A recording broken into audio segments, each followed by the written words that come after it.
gusto estar aquí con ustedes. Es un domingo especial, es valioso, es importante, es el último del año. Entonces siempre es bueno hacer una evaluación, hacer un estudio, cómo nos fue. Es algo que se recomienda ampliamente, que la mayoría de la gente lo hace, los de Samaritan Purse hacen estadísticas, las empresas, todos buscamos ver qué tal nos fue y buscamos que sea algo objetivo, que sea un parámetro que nos guíe y que nos diga con certeza cómo estamos, hacia dónde vamos. Y también creo que es algo bueno este último domingo, pues vamos a empezar con el siguiente año, el próximo domingo, y buscamos, la mayoría de las personas buscamos que el fin de año sea algo relevante. Es algo como que propio del ser humano. Muchas veces, si ustedes se fijan, las personas hacen que no, que el ritual de las maletas, o sea, buscan que de diciembre a enero sea algo diferente. Y con el Señor Jesucristo se puede, pero sin Él no necesariamente es relevante. Podría ser un cambio de enero a febrero, de octubre a noviembre, podría ser algo tan normal, tan cotidiano como de un domingo a otro. Pasa un año, pasa otro, pasa otro. Entonces busquemos que sea relevante, ¿no? Si nuestra vida pareciera que no terminé un ciclo escolar, no entré a otro trabajo, no hay un cambio así significativo en mi vida, aún así el Señor Jesucristo puede hacer que este cambio del 2025 al 2026 sea relevante. Para esto yo me quiero apoyar en un personaje bíblico que se llama Esdras. A veces no escuchamos mucho de él. Es una persona que refleja al Señor Jesucristo, y vamos a leer algunos versículos de ese libro, del libro de Nehemías también, y quiero que oremos. Vamos a poner delante del Señor Jesucristo nuestro entendimiento, que el Espíritu Santo abra nuestros oídos, que nos haga sensibles, que nos haga humildes, que nos dé la gracia, que nos dé la capacidad de entender qué vamos a escuchar, que nos ayude a entender las situaciones que son complicadas, los rasgos de alarma que pone el Señor en nosotros, y que seamos sensibles, que nos rindamos a Jesucristo, que es el Señor, a quien le ha sido dada toda potestad en los cielos y en la tierra. Es el Señor, pues, que gobierne nuestras vidas, nuestros corazones, nuestros pensamientos. Así que oremos. Padre Celestial, en el nombre del Señor Jesucristo te damos muchas gracias por este domingo, por esta enseñanza, por tu palabra, por el Espíritu Santo que toma de Jesús esas enseñanzas y nos las hace saber, que nos recuerda todas las cosas, que nos guía a toda verdad, que nos consuela.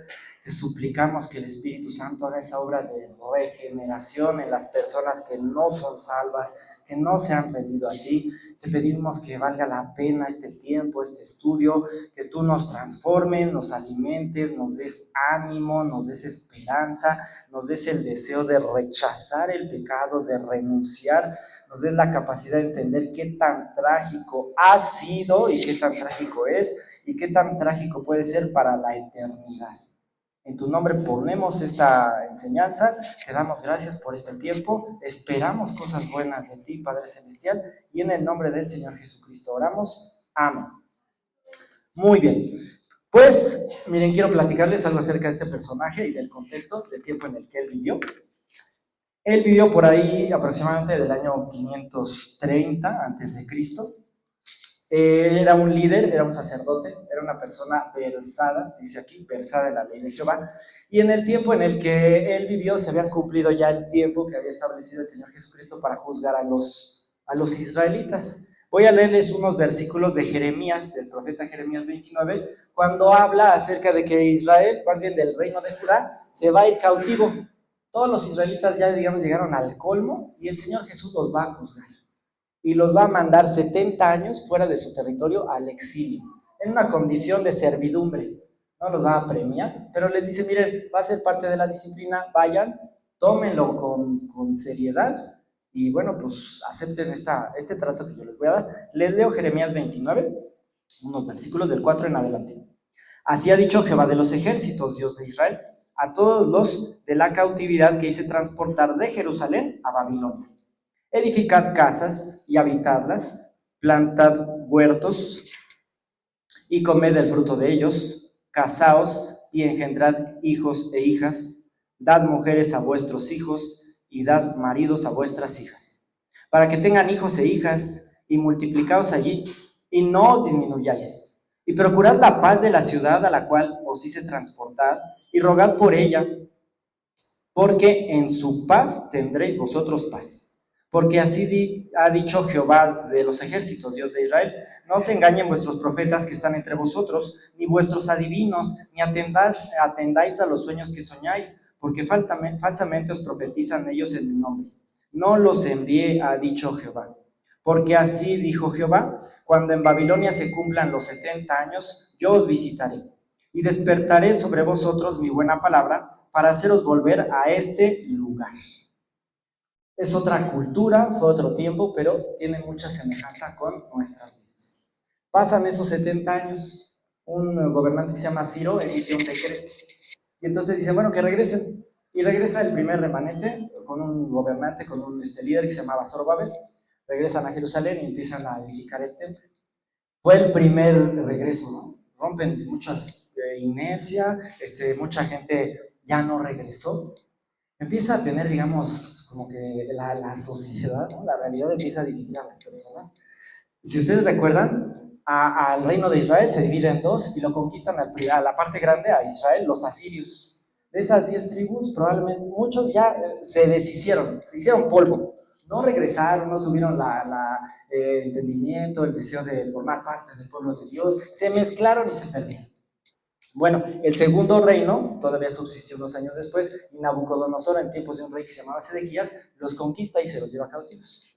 Pasan 70 años y vean lo que les leí ahorita de Jeremías. Jehová les dice, miren, edifiquen casas, multiplíquense, trabajen, busquen la paz de esa ciudad donde ustedes van a ser los extranjeros, a donde yo los voy a mandar, 70 años. Entonces, ¿qué pasó? Hay, digamos, como que ciertas estadísticas que hubieron israelitas, bueno, más bien judíos, porque ya nada más era la tribu de Judá y de Benjamín, que ellos se quedaron en Babilonia y prosperaron, o en las ciudades a donde los mandaron, y por la gracia de Dios empezaron a prosperar, les fue bien, y cuando se cumplen los 70 años ya no regresaron. No, mira, que Dios te bendiga, ellos ya estaban instalados, ya estaban cómodos, y oye, mira que vamos a reconstruir otra vez el templo, vamos a adorar, ya nos dio permiso el emperador. Entonces mucha gente ya no regresó, ya se quedó en Babilonia o en sus provincias con la comodidad, con la prosperidad, y se olvidaron del plan de Dios. Bueno, algunos sí regresan y en el tiempo de Zorobabel empiezan a enfrentar muchas circunstancias. Hay enemigos que no quieren que ese pueblo se vuelva a instalar, los acusan con un emperador que se llama Darío, y dicen, no, mira, esta ciudad es rebelde y levanta sediciones. Y propiamente eso es como una reminiscencia al tiempo en el que Nabucodonosor decidió arrasar esa ciudad porque ese rey Sedequías se rebeló. Entonces, ¿qué pasa? No son los revoltosos, no los dejes que tengan su culto, no los dejes otra vez que honren a Jehová, no les permites.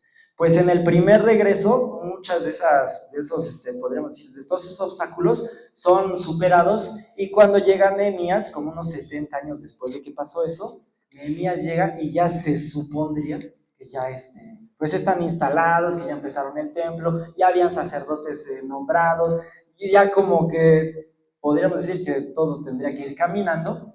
Y cuando Nehemías, cuando Esdras él regresa, a él le dan muchas facilidades. Hay un rey que se llama Artajerjes que le permite regresar, que le da permiso, y dice, bien, vas enviado de parte del emperador de aquella época y de los 7 consejeros, o sea, la máxima autoridad del mundo en aquel tiempo, la mayor potestad que podrían tener, se la dan a Esdras. Y además le dan recursos del rey, dice, de los 7 consejeros, y toda la gente que voluntariamente se quiere ir contigo, pues que vaya, que junte su dinero, y vayan y edifiquen el templo. El templo ya estaba, pero vamos a darle continuidad a esa obra, sigan realizando la adoración a Jehová, le dicen aquí al Dios del cielo, y oren por el rey y por sus hijos. Entonces, en este segundo regreso, este personaje Esdras, que digamos que es el central de nuestra enseñanza, bueno, él regresa con las personas, ya no enfrenta, digamos, el primer, ¿cómo podemos decir? La primera éxodo, ¿no? Bueno, el primer retorno, donde estuvo muy complicado. Él llega ya con todas las facilidades. Uy, qué padre, ¿no? Ya hay un antecedente, ya hay gente que ya está establecida, pero cuando llega se enfrenta con un problema muy complicado. Vamos a leer una parte de Esdras 9. ¿Qué es lo que él ve? Básicamente toda la inmoralidad, la maldad, la rebeldía del pueblo se reduce en algo que le llaman matrimonios mixtos, ¿no? Entonces, tenemos en nuestra enseñanza 3 puntos. Ya les comenté algo del contexto, del tema de este personaje Esdras. vamos a hablar el primer punto de Esdras como el tipo de Cristo. Nuestro guía, la persona que nos va a enseñar, que es garantizado seguir a Jesús, que nos va a limpiar, que nos va a dar la capacidad de tener una vida buena, un comienzo favorable. Vamos en el segundo punto a hablar acerca de esos matrimonios mixtos. Y en el último punto vamos a hablar acerca de Jesús. Escoger a Jesús. Rindámonos a Jesús.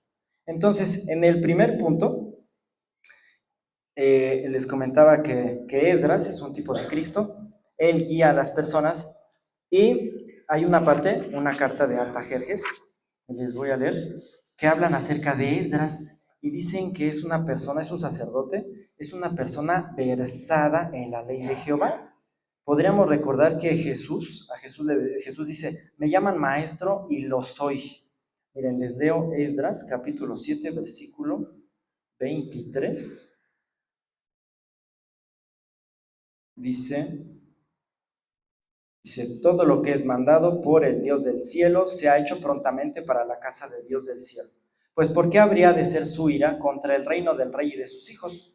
Y a vosotros os sabemos hacer que a todos los sacerdotes y levitas, cantores, porteros, sirvientes del templo, ministros de la casa de Dios, ninguno podrá imponerles tributo, contribución ni renta.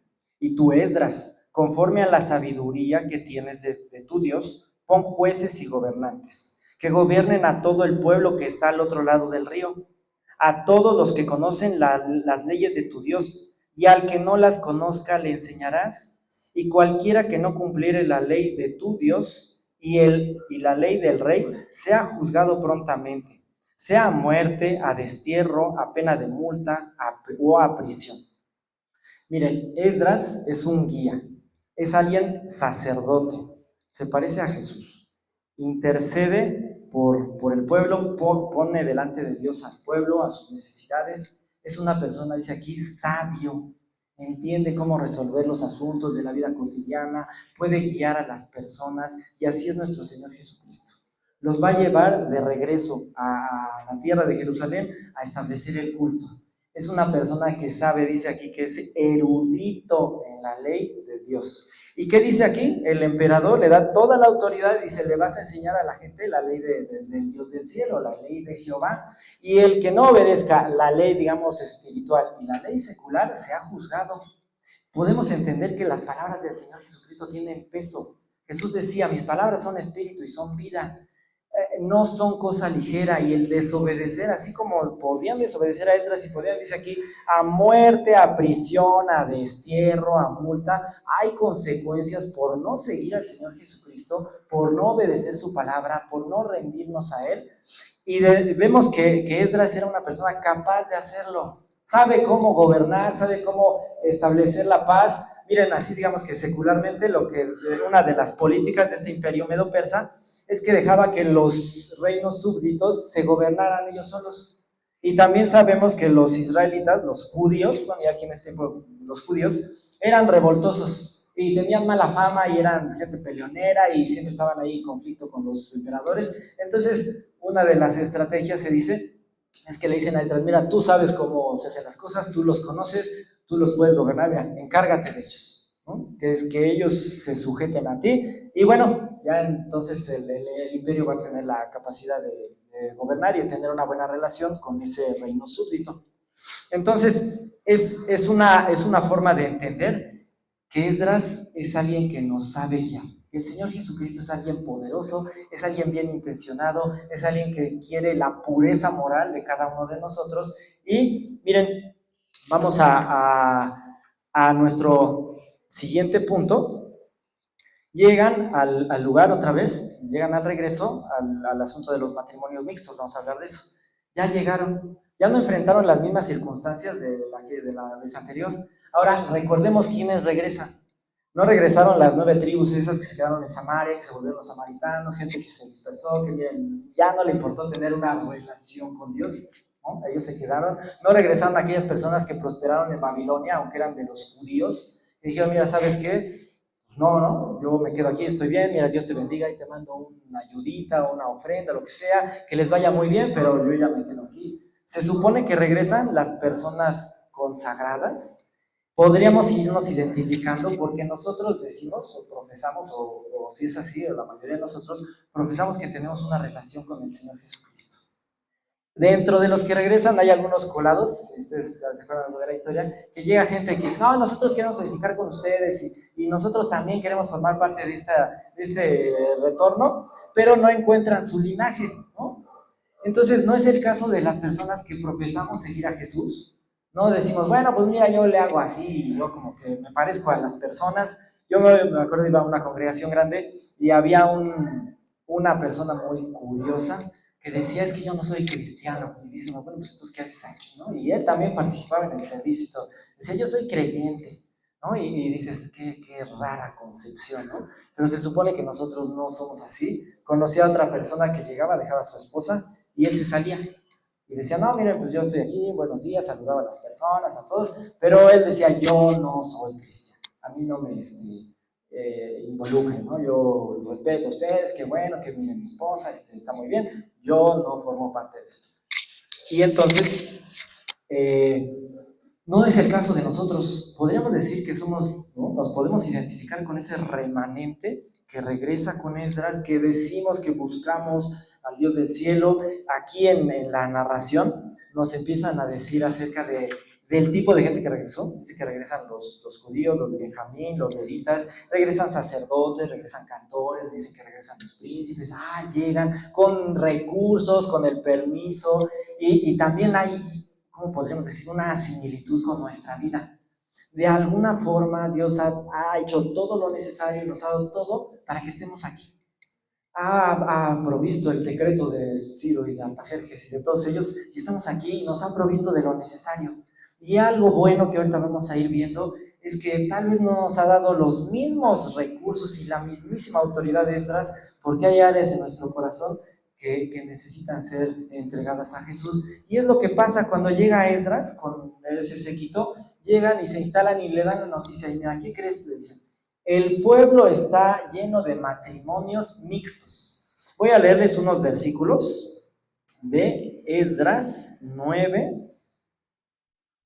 Ya llegaron, se instalan y dice el capítulo 9. Acabadas estas cosas vinieron a mí diciendo, el pueblo de Israel y los sacerdotes y levitas no se han separado de los pueblos de la tierra, de los cananeos, heteos, fereceos, jebuseos, amonitas, moabitas, egipcios y amorreos, y hacen conforme a sus abominaciones, porque han tomado de las hijas de ellos para sí y para sus hijos, y el linaje santo ha sido mezclado con los pueblos de la tierra, y la mano de los príncipes y de los gobernantes ha sido la primera en cometer este pecado.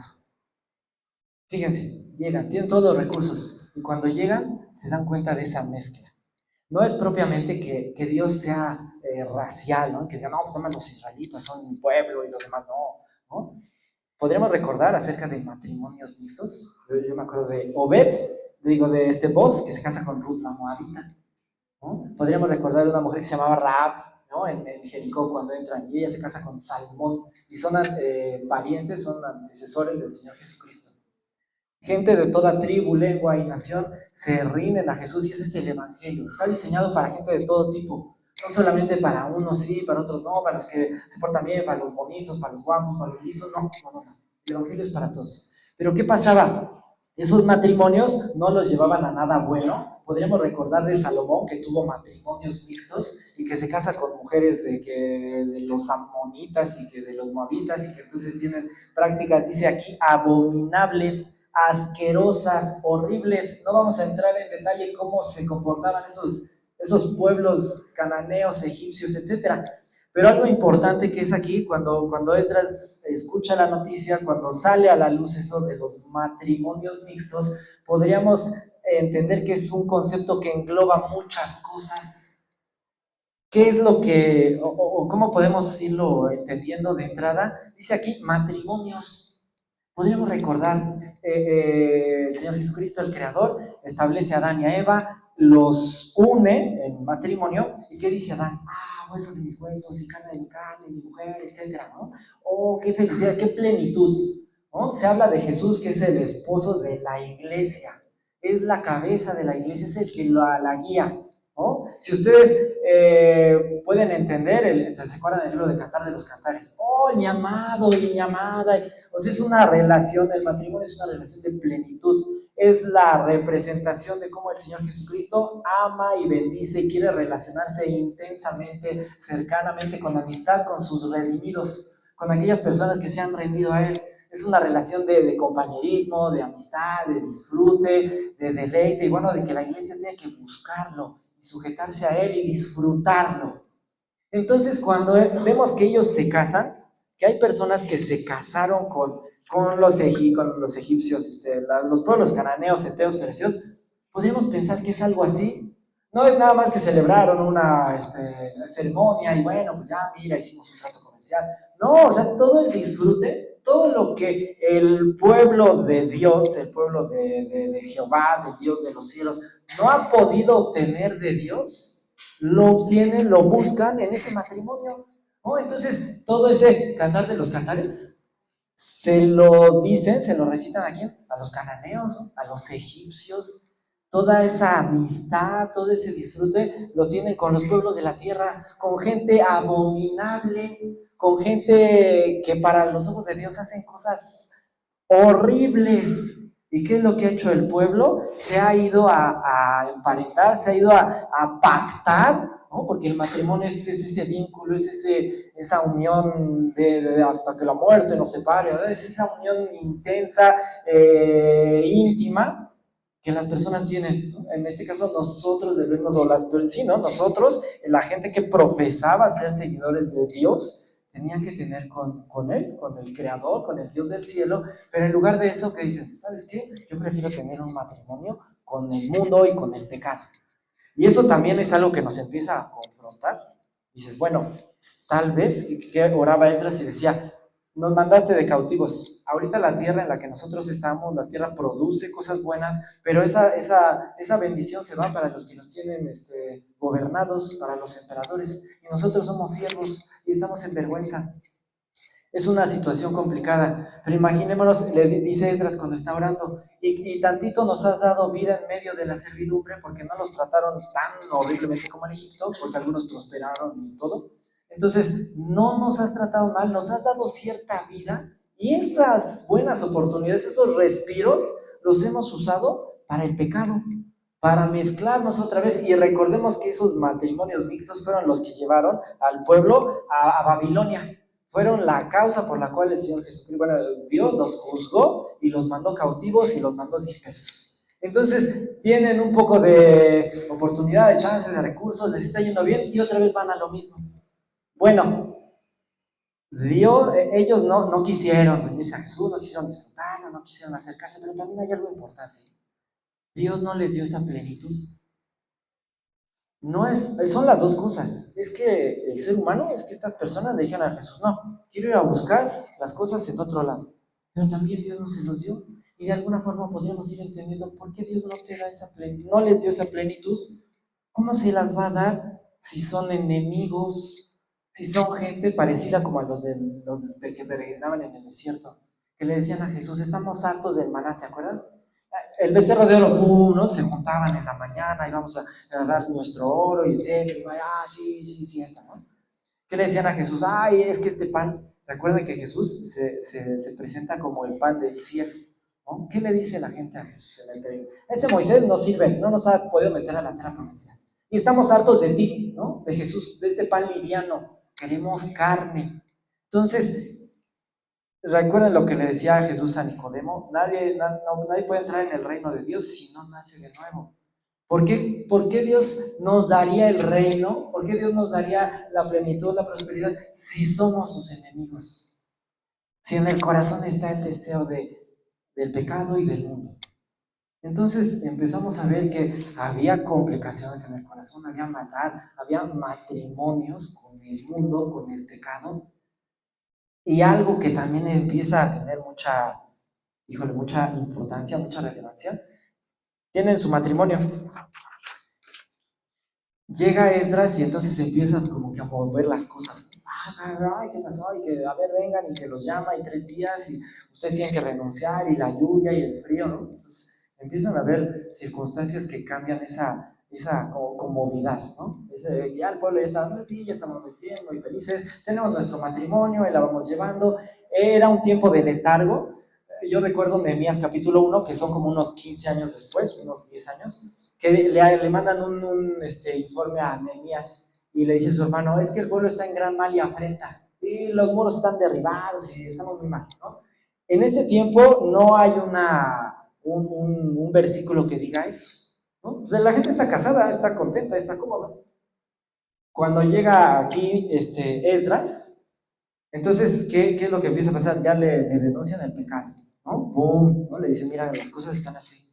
¿Qué les dice? Júntense todos, los llama, empieza a evidenciar, y muchos hacen una lista. A ver, de estas personas que leímos hace ratito, los principales, los sacerdotes, la gente, los gobernantes, los líderes, son los primeros que hacen esto. Hacen una lista, los llaman y dicen, a ver, de esta tal. Y muchos de ellos son que los cantores, que los levitas, que los sacerdotes. Entonces, podríamos pensar, oye, si un matrimonio es tan pleno, tan cercano, tan íntimo, ¿cómo es que es un matrimonio mezclado? Pero ellos tienen la oportunidad de seguir sirviendo. Podríamos pensar, bueno, mira, si ya el matrimonio es tan bueno, si son así como, híjole, son muy felices, pues yo creo que se olvidarían de Dios, ¿no? Como pasó con las 10 tribus. Oh, mira, sabes que ya aquí estamos muy bien, muy felices, etc. Pero ¿qué pasa? O sea, tienen la vida, o la capacidad, o no sé cómo decir, la costumbre de que tienen su matrimonio, pero de todas maneras son ministros, ¿no? O sea, no sé, como que de 9 a 3 son ministros, salen a las 3, están en su matrimonio no se mete con ellos, ¿no? O sea, pues siguen teniendo, les voy a leer unos versículos de Esdras 9. Dice, acabadas estas cosas, los príncipes vinieron a mí diciendo, el pueblo de Israel y los sacerdotes y levitas no se han separado de los pueblos de las tierras, de los cananeos, heteos, fereceos, jebuseos, amonitas, moabitas, egipcios y amorreos, y hacen conforme a sus abominaciones, porque han tomado de las hijas de ellos para sí y para sus hijos, y el linaje santo ha sido mezclado con los pueblos de la tierra, y la mano de los príncipes y de los gobernadores ha sido la primera en cometer este pecado. Cuando oí esto, rasgué mi vestido y mi manto y arranqué el pelo de mi cabeza y de mi barba, y me sentí angustiado en extremo. Y se me juntaron todos los que tenían la palabra del Dios de Israel, a causa de la prevaricación de los del cautiverio. Mas yo estuve muy angustiado hasta la hora del sacrificio de la tarde. Y a la hora del sacrificio de la tarde me levanté de mi aflicción, y habiendo rasgado mi vestido y mi manto, me postré de rodillas y extendí mis manos a Jehová, mi Dios. En estos últimos dos versículos, el 4 y el 5, se hace referencia a la hora del sacrificio de la tarde, y hay algunos comentarios que dicen que sí, que formaba parte de la liturgia. A tal hora hay sacrificio. Mientras Esdras estaba orando, bueno, pues ahí están las prácticas religiosas, ¿no?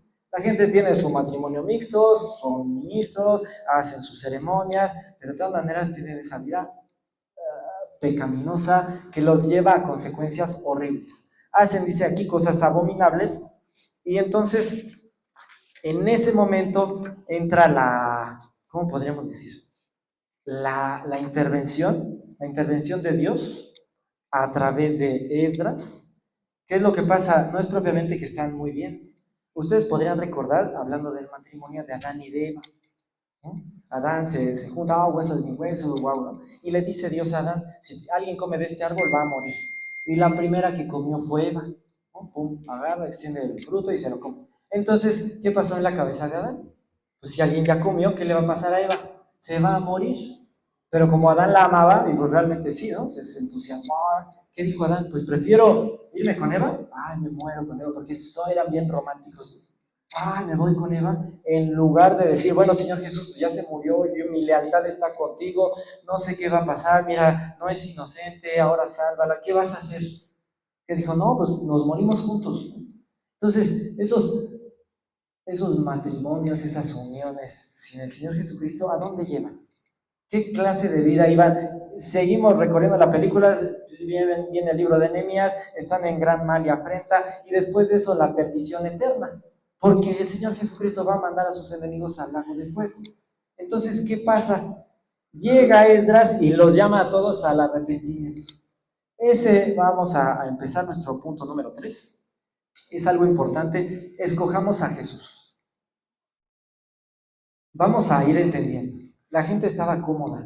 Tal vez su ejecución era cercana, era próxima, no sabían cuándo, no sabían si iba a ser algo inmediato, no parecía que estaban mal, tenían vergüenza, estaban de siervos, no les iba muy bien, pero decían, es algo soportable, ¿no? Y además estamos contentos con el matrimonio.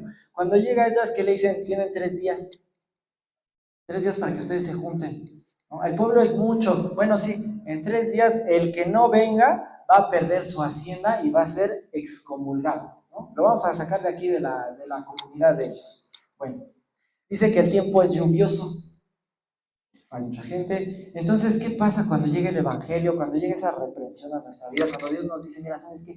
Quita esos matrimonios que tienes, quita esas alianzas, quita esa plenitud que tú buscas encontrar en el pecado, que tú a lo mejor sientes, que es algo que te cautiva, que es algo que tú prefieres antes que a Jesús?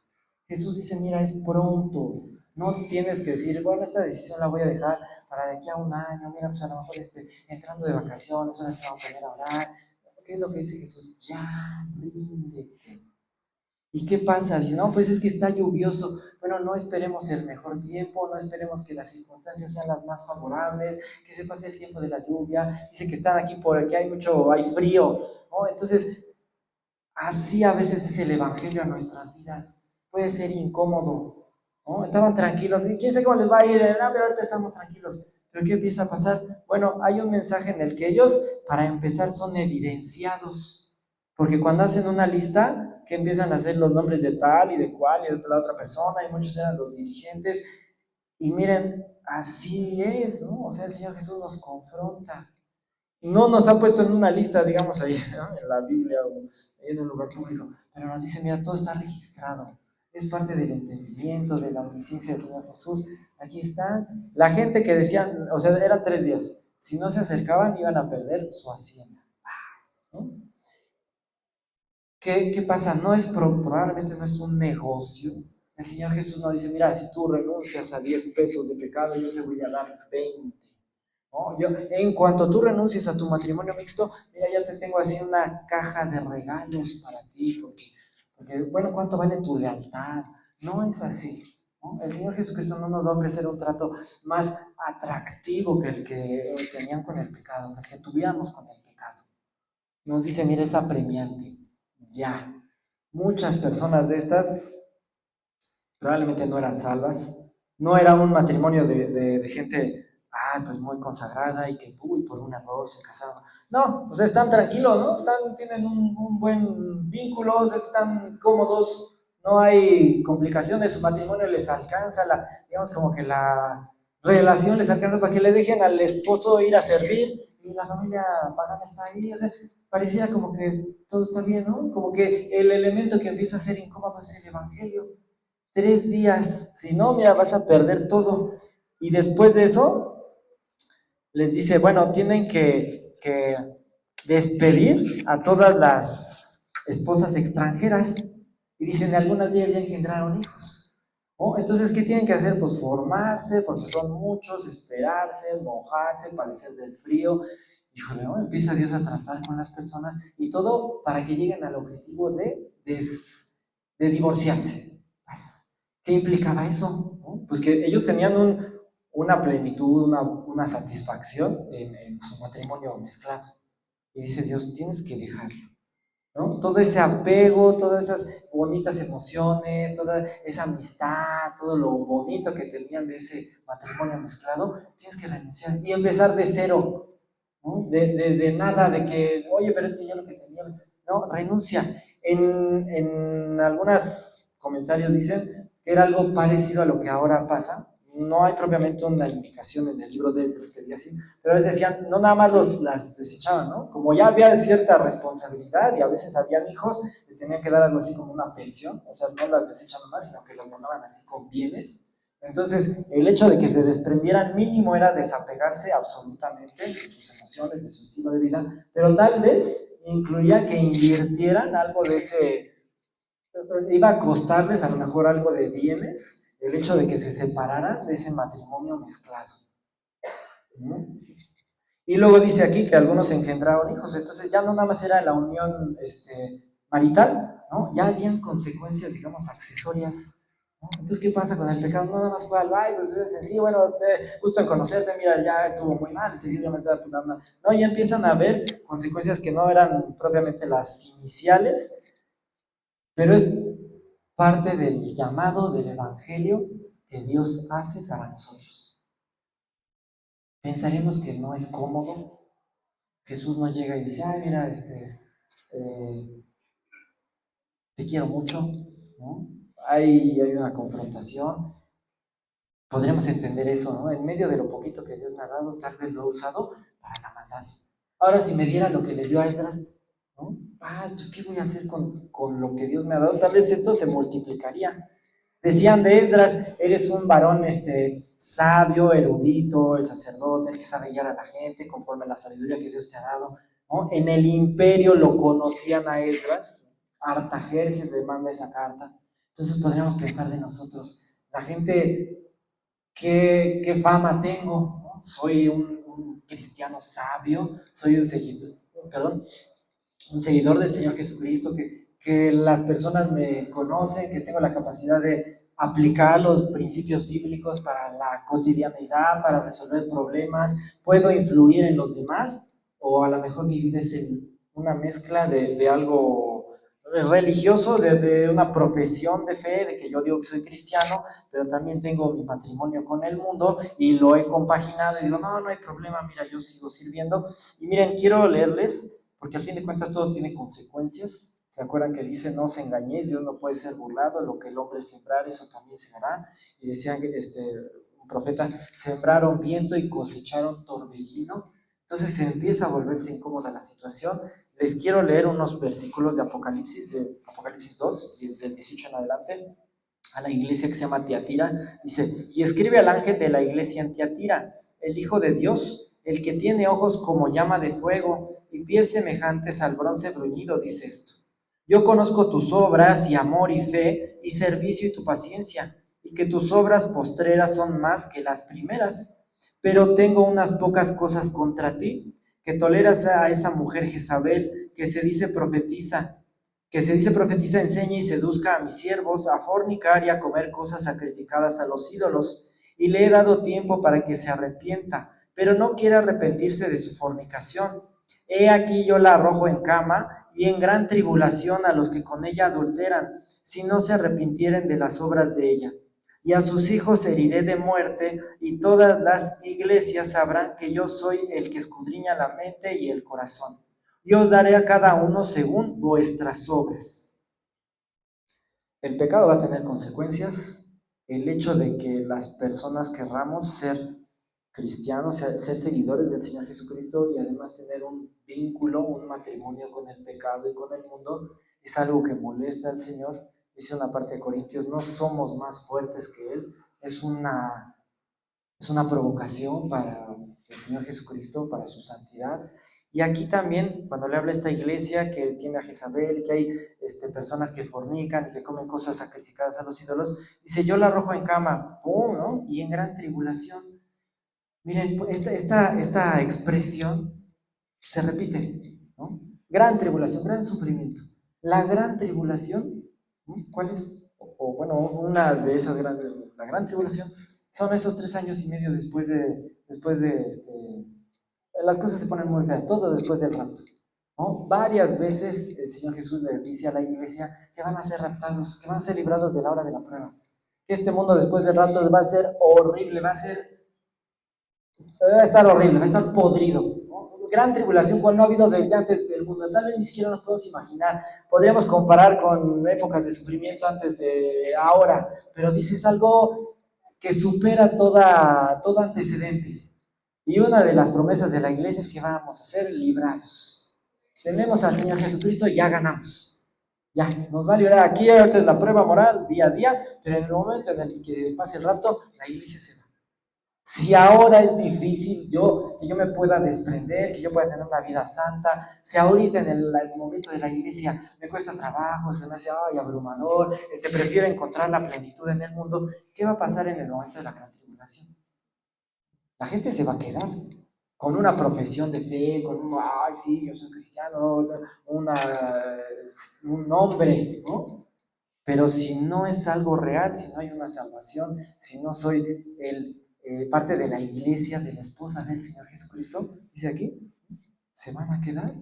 Entonces, no esperemos a probar la fe en ese momento horrible y adverso y complicado y de gran sufrimiento. ¿Para qué esperamos a eso? ¿Para qué pensar que si algo no puedo lograrlo ahorita, lo voy a lograr en ese momento? Entonces vamos a orar, vamos a recordar una frase cuando llega con Nehemías, con Esdras 2, dice, les voy a leer una parte del capítulo 10, dice, mientras oraba Esdras y hacía confesión llorando y postrándose delante de la casa de Dios, se juntó a él una muy grande multitud de Israel, hombres, mujeres y niños, y lloraba el pueblo amargamente. Y entonces un dirigente dice, entonces Ecanías, hijo de Jael, de los hijos de Elam, y dijo a Esdras, nosotros hemos pecado contra nuestro Dios, pues tomamos mujeres extranjeras, mas a pesar de esto aún hay esperanza para Israel. Tal vez hasta el día de hoy hemos estado frustrados, tal vez hemos estado atorados en muchas cosas, puede ser que nuestro cristianismo no sea muy satisfactorio, muy pleno, tal vez yo estoy buscando en el mundo, tengo una vida mundana, una mente, unos propósitos mundanos, objetivos, siembro entre espinos, me gustan las cosas de este mundo, el engaño de las riquezas, la codicia de otras cosas, pero aquí dice, ¿hay esperanza para Israel? Lo que me ofrece el Señor Jesús, el desprenderme de ese matrimonio, a lo mejor no es agradable. A lo mejor si Dios me dice, mira, no eres salvo, apenas estás, solamente tienes una profesión externa. Bueno, aquí dice, hay esperanza para Israel. No tengo cara con qué llegar con Jesús, con el esposo y decirle, mira, soy un infiel, pero pues es lo que hacía Esdras. En lugar de que estaban ahí con la liturgia y que el sacrificio de la tarde, ¿qué hacían ellos? Oraron y le dijeron a Jesús, aquí estamos. Es lo que podemos hacer. Vamos a reflexionar, vamos a decirle al Señor Jesús, ayúdame. Mira, no tengo cara, ¿no? Soy mundano, tengo compromisos, me gusta el entretenimiento de este mundo, mi pecado, mi flojera, mi codicia, mis objetivos son muy terrenales, me gusta pasármela bien en las distracciones que este mundo ofrece, el Señor Jesús se me hace pesado, en algunas cosas estoy harto. ¿Y a dónde voy a ir? Y además soy hipócrita, no soy de doble ánimo porque soy ministro y porque sirvo y porque tengo mi liturgia. Entonces, vamos con Jesús, dice aquí hay esperanza. Podríamos recordar al final del libro que así termina, empieza Nehemías del 8 al 10. La gente celebra las fiestas, se juntan, que vamos a celebrar la fiesta de los tabernáculos, están alegres, ayunan. O sea, después de Jesús siguen las cosas. Y ahí hay un buen propósito para el futuro. Y hay guía, y hay esperanza, y el Señor Jesús tiene cosas buenas para nosotros, y puede ser relevante este inicio de año que vamos a tener. Pero con el Señor Jesucristo, rindiéndonos a Él y renunciando a esos matrimonios con el mundo. Si es así, miren, no sabemos bien propiamente qué sigue, cómo nos va a ir, qué va a hacer el Señor Jesús con nosotros. Podremos confiar que si Jesús ya es mi Señor, tal vez no es como al principio, que el trato fue más complicado y que no entendíamos. A lo mejor no va a ser así de cero, ¿no? Si no soy salvo, pues tal vez sí empiezo de cero y miren qué pena, ¿no? ¿Cuántos años desperdicié? No importa, ¿no? Hay esperanza para Israel. Entonces, vamos a cerrar nuestros ojos, vamos a reflexionar, vamos a orar. Si Jesús no es mi Señor, no es tu Señor, porque si es mío, ¿no? Oremos, es el momento, es un buen momento. Te voy a invitar a que te rindas al Señor Jesucristo. Cerremos nuestros ojos. Puedes decirle estas palabras. Dios del cielo,